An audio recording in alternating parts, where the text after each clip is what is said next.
Bonjour et bienvenue, ce tutoriel vous est proposé par l'offre de services aux entreprises. Aujourd'hui nous allons vous parler du temps partiel thérapeutique. Le temps partiel thérapeutique est un dispositif particulier. On reprend un temps partiel pour raison médicale avec indemnité journalière. Voyons ce qui change et comment le déclarer.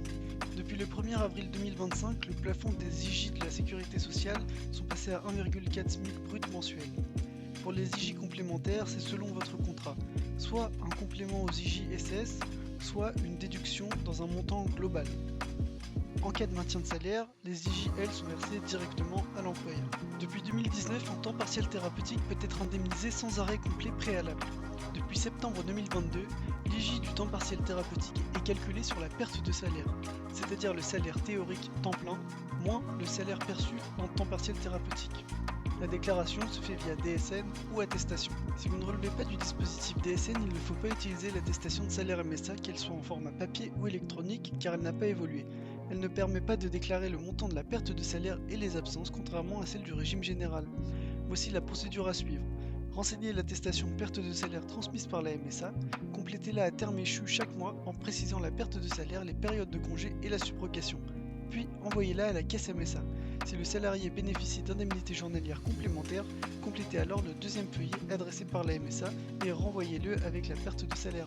Voici un exemple de courrier MSA. En cas de manque d'informations, la caisse extrait et réclame perte de salaire, période de congé et subrogation. Voici un exemple de comment bien compléter l'attestation. Par exemple, temps partiel thérapeutique du 2 septembre au 28 septembre avec congé du 10 au 14. L'attestation doit être scindée et valoriser la perte de salaire sur la seule période du temps partiel thérapeutique. Si l'employeur maintient le salaire et qu'il existe une prévoyance, complétez le feuillet IJ complémentaire et joignez-le. En DSN, on déclare S21.G00.60 pour l'arrêt, avec les motifs, les dates et la subrogation. On déclare S21G00.66 pour le temps partiel thérapeutique, avec la date de début, la date de fin, le montant de la perte. Cette intégration est normalement automatique dans le logiciel de gestion. En pratique, vous pouvez transmettre le temps partiel thérapeutique du mois M dans la DSN mensuelle M+1. Vérifiez que votre logiciel est agréé, sinon, continuez l'attestation mensuelle. Les avantages de la DSN: moins de relance et ressaisie, un calcul automatisé des IJ et un paiement plus rapide. Voici quelques problématiques fréquentes. Les erreurs courantes sont de déclarer avant la fin du mois, ce qui impose des régularisations, des dates ou des montants incohérents, une perte de salaire négative, interdite sauf correction, -X plus Y. Nous pouvons aussi constater un nombre trop important de blocs 66.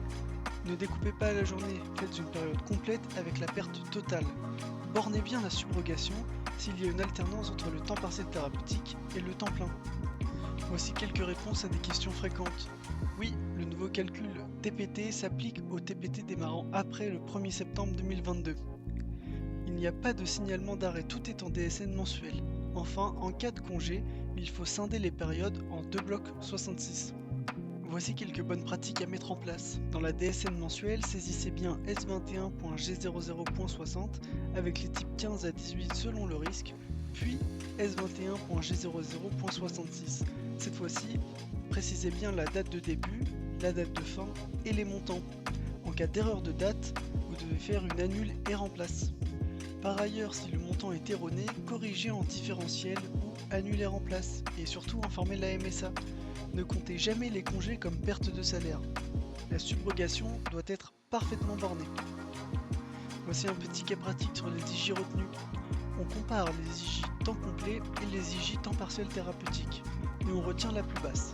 Par exemple, en janvier, nous pouvons voir que l'on retient 37,72€ et en février 39,52€ selon les périodes et les pertes déclarées. Si des congés interrompent le temps partiel thérapeutique, surtout ne les incluez pas dans la période. Il est nécessaire de scinder en 2 blocs 66. En effet, il est interdit de déclarer un bloc temps partiel thérapeutique avec une perte égale à 0. Si un arrêt à temps plein survient pendant un temps partiel thérapeutique, il faut découper les blocs TPT selon les dates. Le motif de reprise pour l'arrêt temps plein doit être 01 reprise normale, même si le risque est identique ou différent. Pensez à borner correctement la subrogation, surtout en cas d'alternance entre TPT sans maintien et temps plein avec maintien. Et, comme toujours, ne considérez pas les congés comme une perte de salaire. Le temps partiel thérapeutique est prescrit par le médecin traitant, puis validé par le médecin conseil et enfin accepté par l'employeur. La quotité de travail est proposée par le médecin du travail avec possibilité d'une reprise progressive. La demande doit être faite au moins 15 jours avant la date de reprise. En résumé, le TPT facilite la reprise progressive, mais il exige aussi une déclaration rigoureuse. Pour toute question, rapprochez-vous de votre éditeur DSN ou bien contactez la MSA. Je vous remercie pour votre attention et à bientôt pour un nouveau tutoriel.